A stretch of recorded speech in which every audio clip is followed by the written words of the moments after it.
Welcome into Daily Faceoff Live, your go-to source for everything hockey. Live every weekday at noon Eastern.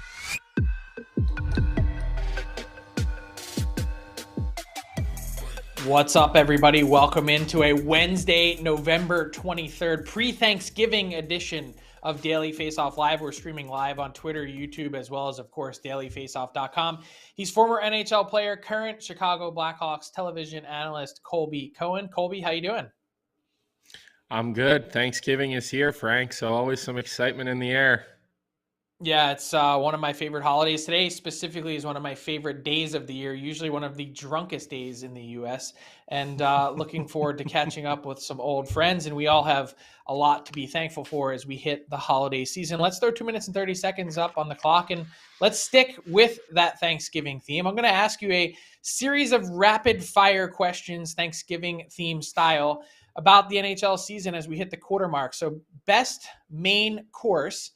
So biggest storyline to this point in the season for you? Yeah, there's been a couple, Frank, but I'm going to go with what I know, and that's the Boston Bruins. I mean, I think a lot of people thought they would be worse off without Bruce Cassidy, but having played for Bruce Cassidy for quite a few seasons myself, knowing the weight that was probably lifted off a lot of the players' shoulders, that team may never lose again. They've played great hockey. They look free, a lot of smiles amongst that roster. And I think the Bruins are going to be real trouble for everybody for the rest of the season.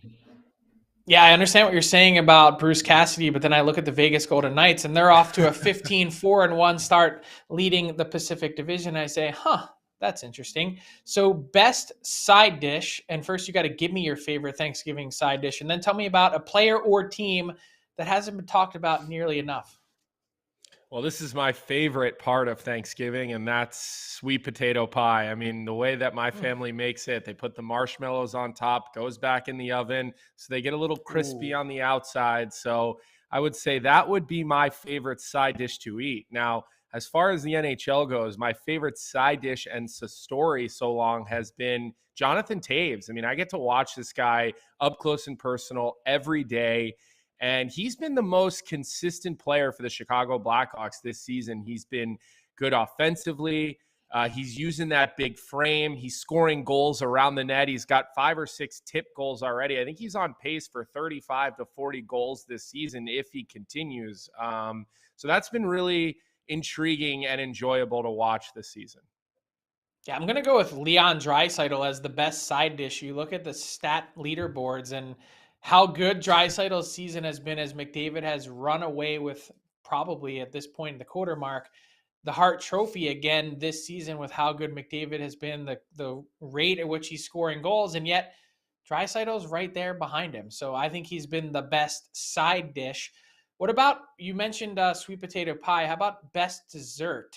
Sweetest play that you've seen to this point in the season? What stands out for you? Sweetest moment, maybe? Yeah, I'm going to go with a moment. And this actually just happened the other night at a game that I was fortunate to take part in, being between the benches for the Chicago Blackhawks against the Pittsburgh Penguins the other night. And they retired Marian Hossa's jersey, which was incredible. But there was another story that evening, and it was Evgeny Malkin's 1,000th game. We all have been familiar with the superstar throughout his career. But the Pittsburgh Penguins surprised Malkin. They flew his wife and his son into Chicago, and then they had the little guy come in and do the starting lineup, completely caught Malkin by surprise. You could see the tears coming down his eyes. I just love to see when the little kids get involved with their dad's hockey. Yeah, speaking of tears, great moment as well over the weekend with Alex Goligoski and the Minnesota Wild. Healthy scratch in 12 out of 13 games.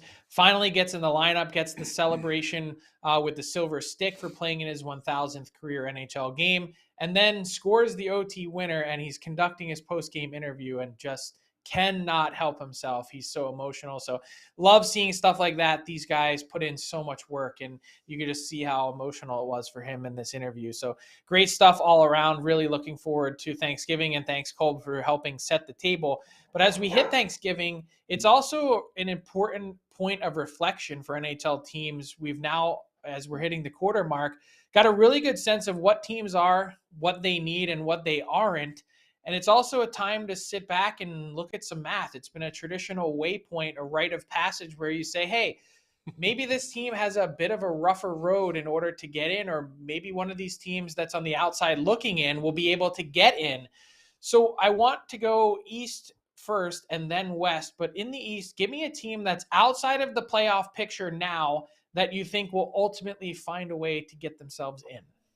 Yeah, there was a couple that I liked, Frank, but I'm going to stay with the Pittsburgh Penguins. I just talked about Malkin. I just talked about the game against the Chicago Blackhawks the other day. And, with the vantage point that I have being between the benches, I'm privy to see a lot of the little details that are going on throughout the game. And just the way that Mike Sullivan coaches, I think the accountability amongst the Pittsburgh Penguins players and the way that they stay on top of the puck, it's impressive. They were really smothering against the Blackhawks the other night. And I mean, that was just a treat to watch Crosby at ice level. He had 4 points the other night and looked pretty possessed. When those superstars see each other, Crosby and Malkin, Kane and Taves, those guys like to amp up their game. So I think that Pittsburgh is going to catch eventually Detroit, and I do think the Penguins will make the playoffs this year. So Pittsburgh's a good pick. They are riding a 16-season playoff streak. So the smart money would be on them to get it together. But I'm going to go with the Florida Panthers in the East because you look at some of their underlying metrics, a team that's averaging close to 40 shots a game, if not more than that. They're just not scoring. And I don't know why that is, but they've also had some tough injury luck. They've got some cap issues. They've got a trade coming up that we talked about in Icebreakers yesterday on this show. There's a lot in the mix, some new faces, new coach. I think they're going to find a way to figure it out and get in. The numbers seem to point to that. What about the West? Who's on the outside that you think is going to get in? In the West, looking the outside looking in, I think Edmonton. I've got the Oilers. I've got the Oilers. They're an easy pick. Yeah, I mean, I just don't see how with Connor McDavid and Leon Draisaitl you're not going to get in the playoffs. I think Skinner has started to show some competence back there in goal. Who knows what's going on with Jack Campbell? Obviously, you like to see him, get healthy and get going. But ultimately, there's no playoffs without Connor McDavid.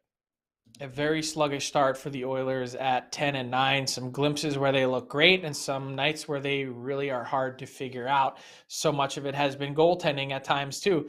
So let's talk about some teams where the math is already beginning to get hard in a hurry. And one team that I'd like to highlight in the East, Colby, is the Washington Capitals. They've played 20 games to this point. They have 17 points. Yes, we know injuries have been an issue for Peter Laviolette's team, but just on a pure math basis, to get to 96 points, which has traditionally been the barrier to entry for the playoffs, that means they need to come up with 79 over their final 62 games. And I was an English major, so no one said math was my strong suit. But if you're doing the math correctly, that means that they need to go something like 35, 18, and 9 down the stretch in order to get in. I personally don't see it with this team.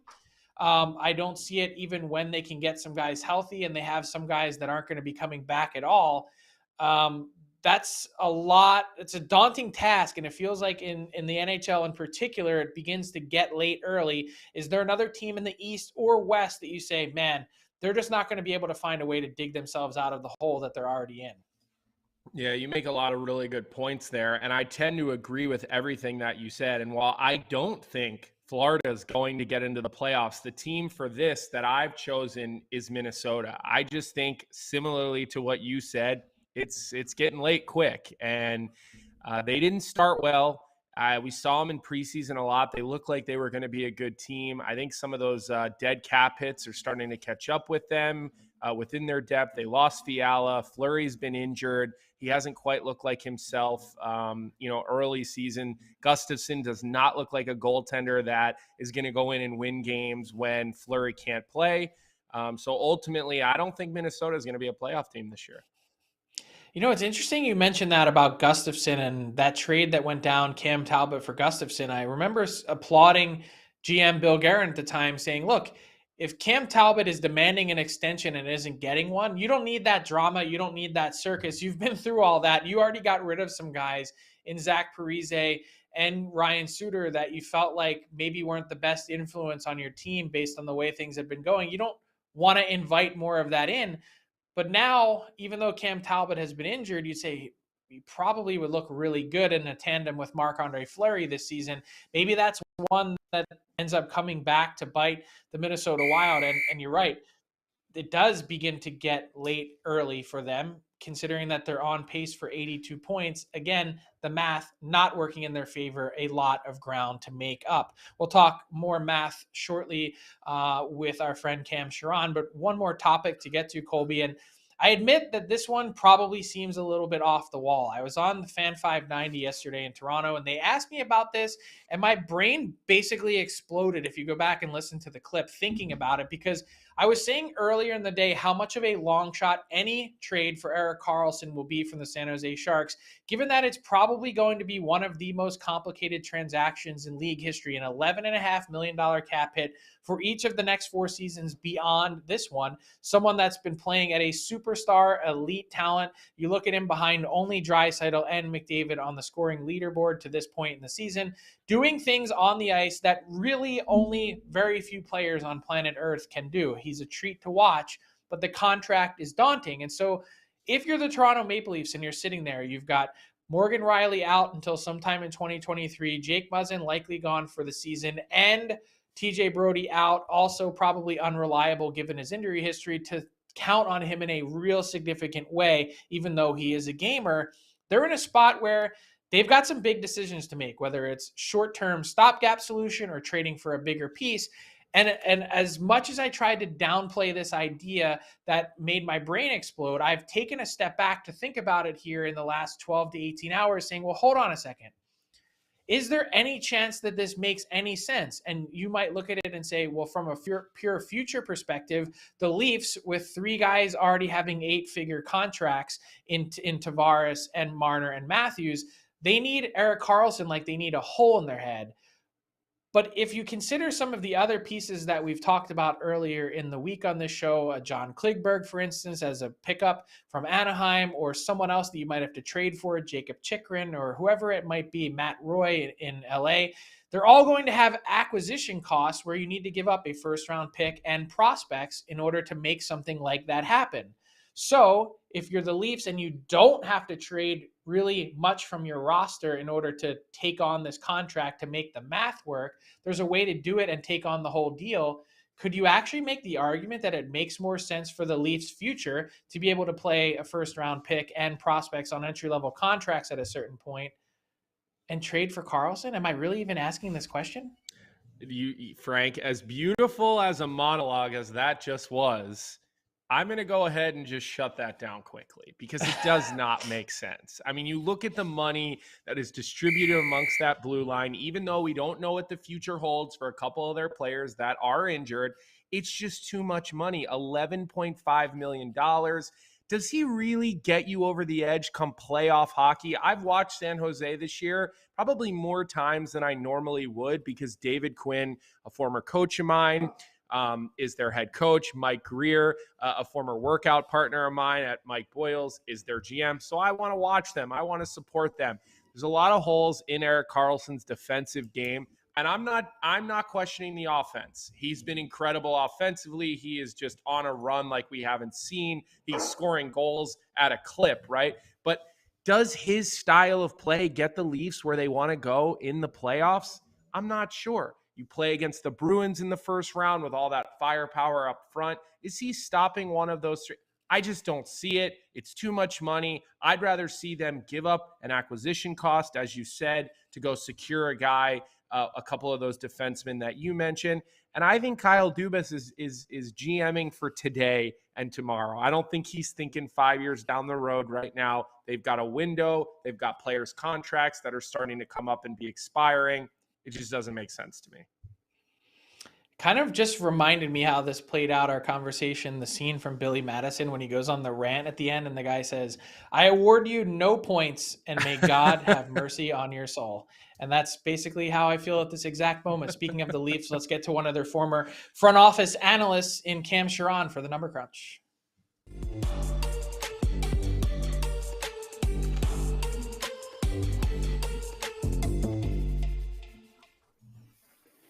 Pleased to welcome back to Daily Faceoff Live former Toronto Maple Leafs analyst Cam Charron for the Number Crunch, which is delivered by DoorDash. Cam, when you look at Morgan Rielly and being out, we were just talking about some of the needs on the Leafs blue line and how they could possibly solve it. How will the Leafs find a way to move the puck? Well, I just want to start off by agreeing with Colby about the Leafs' need for Erik Karlsson. I just don't think it's a big fit for them, especially because the way that the Leafs deploy their defensemen isn't necessarily in an offensive role. What these defensemen typically do is set the puck up for their forwards and less take control of the game on their own. So one player in particular that I think is incredibly underrated is a guy like Justin Hall. And Justin Hall takes a lot of abuse on Twitter from Leafs fans for his, he'll make the odd mistake here and there. But one thing he's incredibly good at is just making sure that the puck exits the defensive zone with control. In fact, he's the best on the Maple Leafs among their defensemen this year at aiding controlled exits. That's passing the puck or carrying the puck outside the blue line and retaining control of it. So we do have a graph for this coming up here. Here we are. So, he's been the best on the team, and I've also added defensive zone pass completion percentage in as well. These are numbers that I track on my own for each game, for each Leafs and Canucks game. And I'm finding that Hall, despite his faults, he is the one that's been able to move the puck well. He's been able to get the puck out. He's able to avoid the breakout, avoid the forecheckers and assist in the breakout, and mainly just getting the puck on the sticks of the forwards that can then go in and do the damage at the other end. They haven't necessarily been doing that. Rielly has been very strong this year for the Leafs, of course, and he's been very strong in this regard, ever since I've been with the Leafs. And it's going to be something they miss, but, Mac Hollowell, who they've called up to replace him, he's going to be on the third pair. He's also been a very good puck mover for the Toronto Marlies. That's kind of been his calling card. And it's just like what the Leafs like to target from their front office. So that's going to be the thing. That's going to be the key thing. But I really like Hall, and I don't think that the Leafs are going to be in that big of an issue. They're not going to have that big of a problem because they still have that strongest defenseman who can do that, and he does that against top opposition every night. Cam, did you ever think I'd be asking you a question about the New Jersey Devils going for their 14th straight win against the Toronto Maple Leafs? I mean, we're really hitting the Toronto Maple Leafs hard today, and they're going to have a tough task in New Jersey tonight, as I said, as they go for their 14th. But what about the way the New Jersey Devils are playing has most impressed you throughout this streak? I guess you could say season. The streak is the season, right? Yeah, so I'm not sure if I want to be in a world where the New Jersey Devils are the fastest and most exciting team in the NHL. It just seems strange. But the fact is, they've been tremendous. I've loved watching this team throughout the entire year. One thing that they're great at is they're not just good off the rush, but they're really good at those at getting those defensemen to pinch and just continue offensive sequences. So instead of just going down, last year they had some really good rushing forwards. You have Jack Hughes, you have Jesper Bratt, you have the ability to just get into the zone, create a quick chance. But one thing they've been able to do this year is once the puck's in the zone, they can turn that possession from being a 10-second possession into a 20-second possession or a 30-second possession. And that really starts with how good the defensemen have been at the point at just pinching and keeping the puck in, forcing the turnovers, and forcing the opposition into bad breakouts. And so the Leafs played the Devils last week. And one thing I noticed,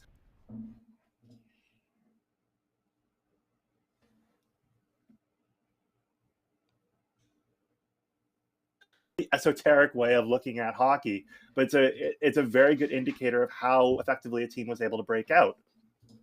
So this is the Leafs every single game this year, and you see that red game against the Devils was their third worst performance on the league in that on the season in that regard, and well below their season average. This is something that the Leafs really need if they're going to have success in this league. They're a team that needs to be able to break the puck out quickly, get the puck to those forwards, as I mentioned. So New Jersey's ability to just really shut them down, and I was looking at how New Jersey created their chances. For one, they had 2-1 chances against the Leafs. They took 20 and they allowed 10 in that game. And most of them were from those cycle plays, from creating those turnovers, just keeping the puck in, keeping the puck moving. So that's the kind of game that the Devils have been really great at this year. Why they're a massive improved team from a year ago. They're not just dangerous off the rush. They can really hem you in and take up that time. And that's especially strong when they have the lead. I was watching another couple of games where they have the lead. They just don't give you any time to get going or to mount any sort of offensive attack. They're really good at holding their opponents to single-digit scoring chances. And just watching that Leafs-Devils game made it very clear. I don't think the Leafs should be considered among the elite teams in the East anymore. The Devils really are. They've been so impressive this year, and I love watching them. Yeah, couldn't agree more, Cam. When you take a look at everything the Devils have done, their style of play, they may not win 13 in a row in these chunks like this to close out the year. Obviously, there's going to be a bump in the road that New Jersey hits, but so much of what they're doing is repeatable, and they do feel like the real deal in terms of the way that they play, and their underlying numbers, to your point, really hit that home as well. Thanks so much to Cam for joining us today for the Number Crunch. You see the promo codes there at the bottom of your screen. Game Day 25, big game day, Canada in the World Cup for the first time in 36 years. You don't want to cook. All your favorites and more delivered right to your door by DoorDash. Game Day 25 gets you 25% off and free delivery on that first order. Thanks to Cam for the Number Crunch. We'll talk to you next week, Cam. Yeah, great to be on.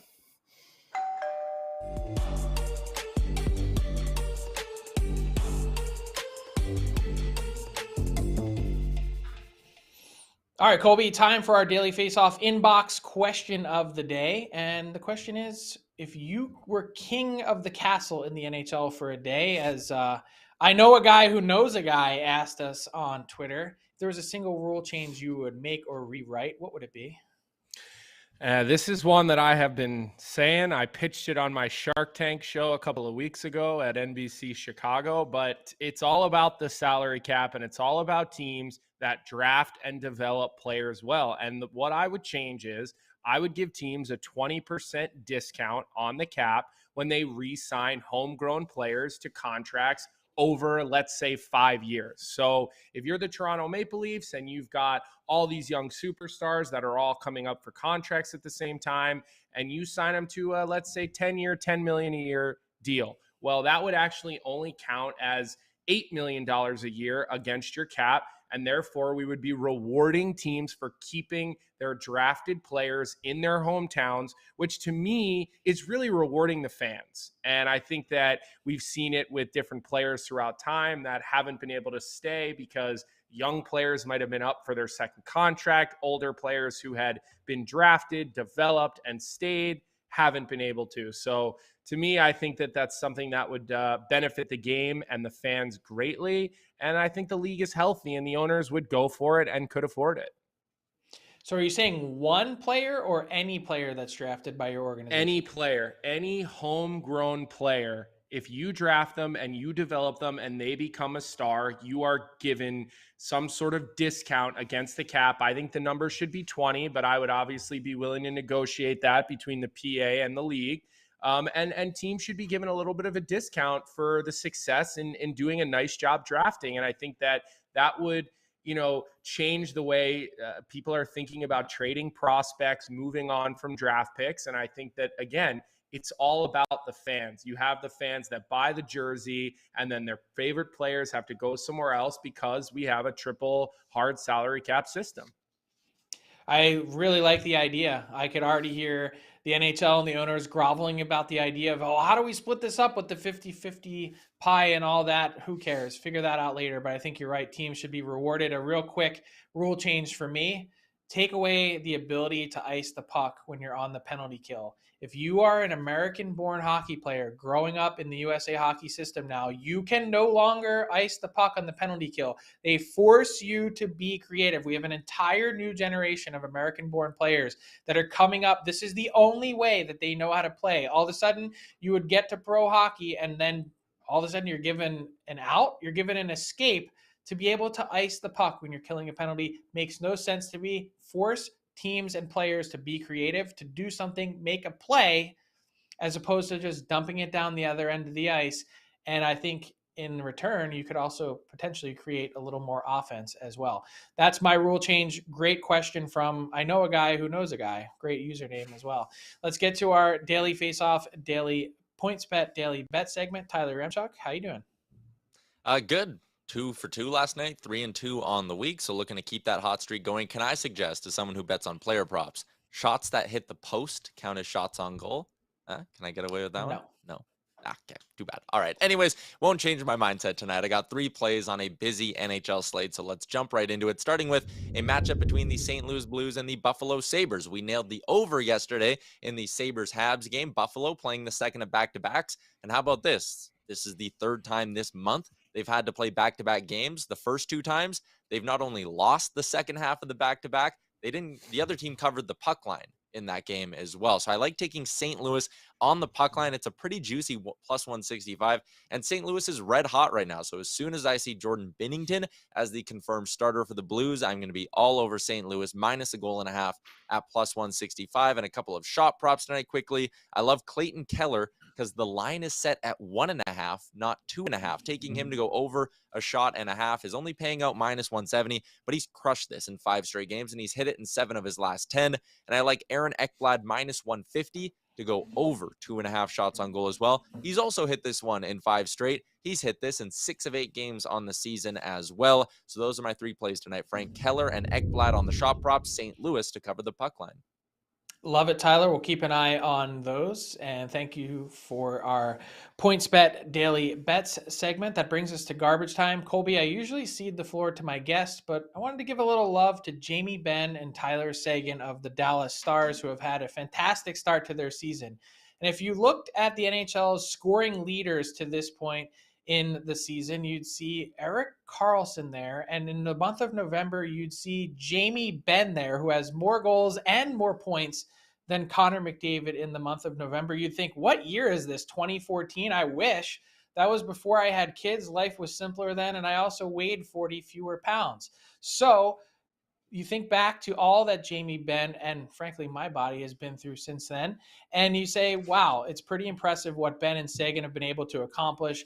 Given the injuries that they've played through, it's been a long grind to get to this point. They've been roundly criticized, not just publicly, but also internally by their own owner. And it's become public at a certain point, his discontent with the contracts that team handed out to those players. Yes, they're on to the next generation of stars with the Stars in Jason Robertson and Rupe Hintz and Jake Ottinger.